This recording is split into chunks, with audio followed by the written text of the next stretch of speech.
Di sebuah sekolah terdapat seorang siswa yang sangat baik, rajin, dan pintar. Tapi sang siswa tersebut hidup dalam keadaan kekurangan tidak seperti siswa lainnya. Siswa tersebut bernama Rizko. Ayahnya sudah meninggal sejak usia 5 tahun dan ibunya bekerja sebagai pemulung. Kegiatan Rizko sehari-hari di sekolah, memungut sampah di sekolah dan mengumpulkannya untuk dijual ke pengepul. Uang dari hasil penjualan sampah tersebut untuk kebutuhan makan sehari-hari keluarga Rizko. Meskipun hidup dalam keadaan serba kekurangan, ia selalu bersyukur dan selalu tekun beribadah serta selalu berdoa kepada Allah Subhanahu wa taala agar kelak ia menjadi orang yang sukses, memiliki masa depan yang cerah. Ya Allah, semoga pekerjaan hari ini bisa mencukupi keluargaku ya Allah, dan semoga sampah-sampah ini bisa menjadi berkah untukku ya Allah.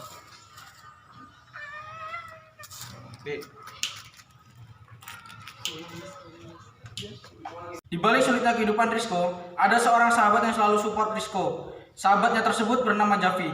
Ia selalu membantu pekerjaan Rizko, seperti membantu Rizko memungut sampah saat waktu luang. Ia sangat prihatin terhadap keadaan Rizko dan tidak malu sekalipun atas keadaan Rizko saat memungut sampah.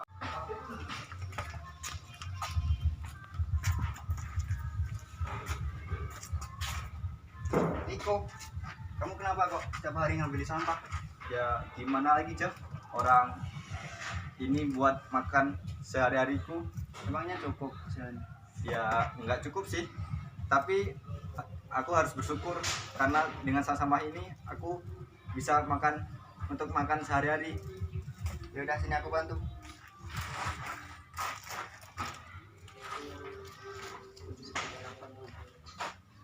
Tapi ada juga dua siswa yang tidak suka terhadap Rizko. Mereka berdua selalu membuli dan mencaci maki Rizko dan selalu memperlakukan Rizko semena-mena bagaikan anak buah mereka. Mereka adalah Muslimin dan Denen, anak kembar dari seorang pengusaha kaya raya. Mereka berdua sangat sombong atas harta kekayaan orang tua mereka.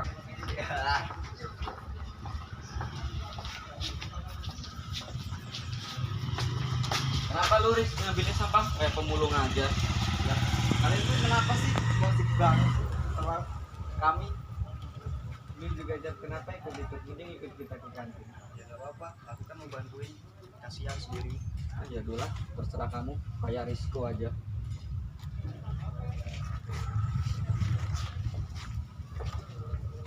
Suatu hari, guru mapel seni budaya memberikan tugas kelompok membuat tugas kerajinan patung yang berjumlah 2 orang.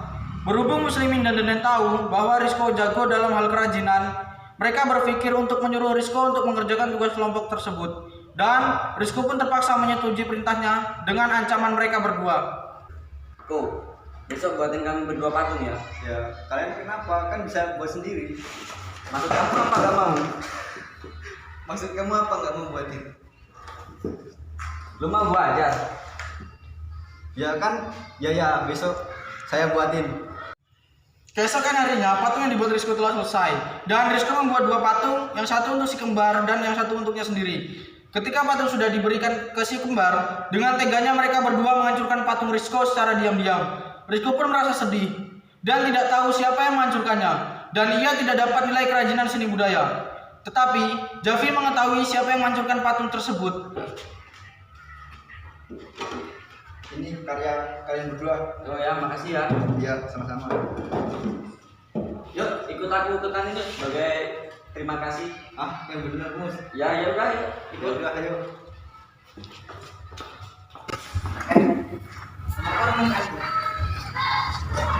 Mampus sih, dia curi kalian.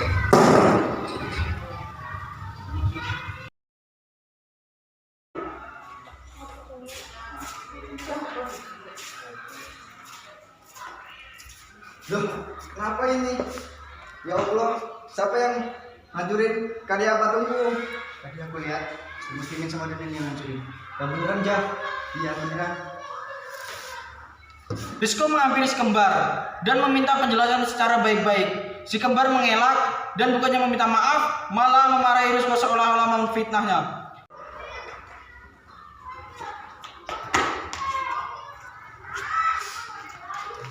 Stop. Kalian ya yang rusakin karya patungku. Loh, kok lu nuduh gua? Lu ada bukti? Kata Javi, kalian berdua yang ngancurin patungku. Ya aku tadi lihat ini ngancurin. Kamu ada bukti nggak kamu? Emang gak ada bukti. Iya nggak ada bukti nuduh-nuduh. Ya kata ya, yang ngancurin kalian berdua. Ya udahlah, kan kita nggak ada bukti Jam. Emang bener sih. Ya udah ngalah aja. Ya udah jangan usah nuduh. Ya maaf. Ya udah maaf. Waktu demi waktu telah berlalu. Rizko telah lulus dari sekolahnya. Rizko dan Javi mencoba mendaftar angkatan militer melalui jalur tes. Dan mereka berdua berhasil dan lulus mengikuti tes tersebut. Dikarenakan fisik dan tinggi badan mereka berdua yang sangat mendukung, serta kemampuan intelektual dan kemampuan bela diri yang dimiliki mereka. Alhamdulillah ya, akhirnya kita bisa lulus dari tes angkatan militer.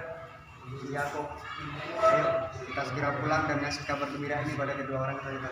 Ya udah, ayo Jam, kita pulang. Setelah selesai menjalani tes, Rizko dan Javi pulang ke rumah masing-masing. Dan Rizko pun memberi kabar baik ini kepada ibunya. Ibunya menangis terharu mendengar kabar dari Rizko. Kini semua kehidupan Rizko telah tercukupi. Ia membeli rumah dan mobil untuk ibunya.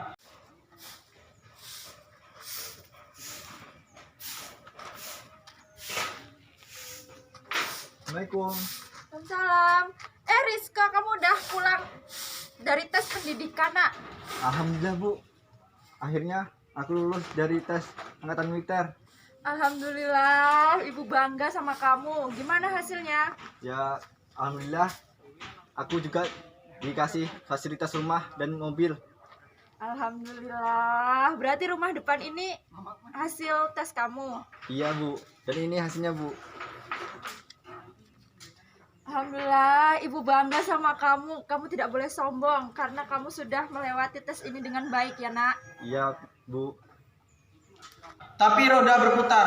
Nasib baik tidak selalu berpihak kepada si kembar yang dulunya selalu hidup berkecukupan dan serba ada. Kini si kembar telah hidup susah dikarenakan perusahaan orang tuanya bangkrut dan papanya jatuh sakit lalu meninggal. Lu ngapain duduk aja, bantuin ini. Tengah-tengir.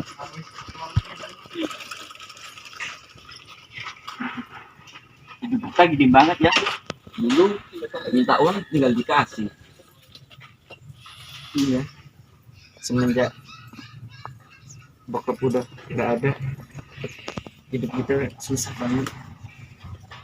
Apa harus cari sendiri? Ya udahlah, syukurin aja. Mau gimana lagi? Ya. Muslimin dan Denen kini bekerja serabutan, menjadi tukang parkir, bahkan menjadi kuli panggul di pasar. Suatu hari Rizko mengantar ibunya ke pasar. Sesampainya di parkiran pasar, ia melihat Muslimin mengatur motor dan mobil di parkiran. Ia memanggil Muslimin dan mengajaknya ngobrol. Setelah itu, Rizko dan ibunya beranjak pergi ke dalam pasar. Lalu, ia melihat Denen yang sedang mengangkat belanjaan yang sangat banyak, dengan raut wajah yang sangat letih.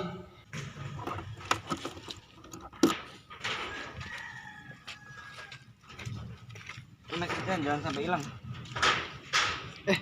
Bukannya kamu teman SMK gue dulu ya? Loh, kamu yang dulu namanya Rizka bukan? Iya. Sepulang dari pasar, Rizko dan ibunya menghampiri Muslimin dan Denen yang sedang beristirahat di pojokan parkiran. Rizko mengundang mereka berdua untuk datang ke rumahnya.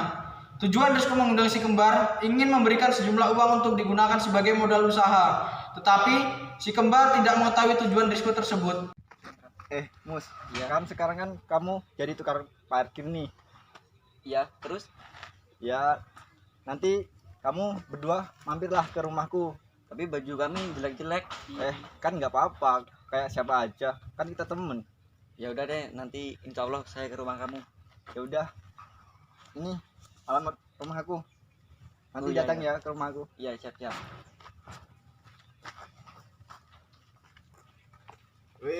Saat malam tiba, Muslimin, Denen dan datang ke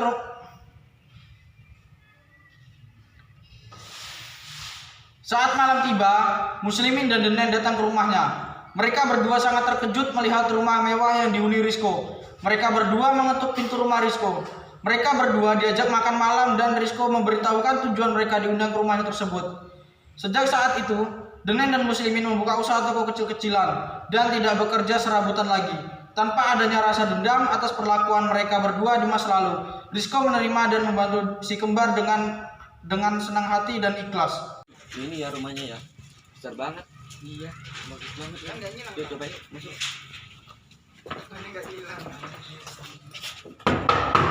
Assalamualaikum. Waalaikumsalam. Kalian berdua. Iya ini. Silahkan masuk dulu. Ya.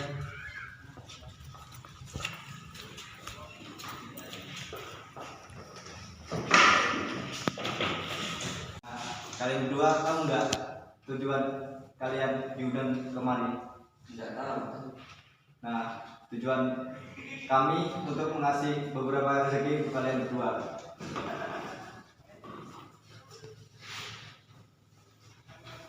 Ini sedikit rezeki untuk kamu, cekin, yaitu senilai 10 juta. Ya, terima kasih ya. Jadi gak enak ini gua dulu suka membuli kamu di sekolah. Ya udah nggak apa-apa, kayak sama siapa aja. Kita kan teman.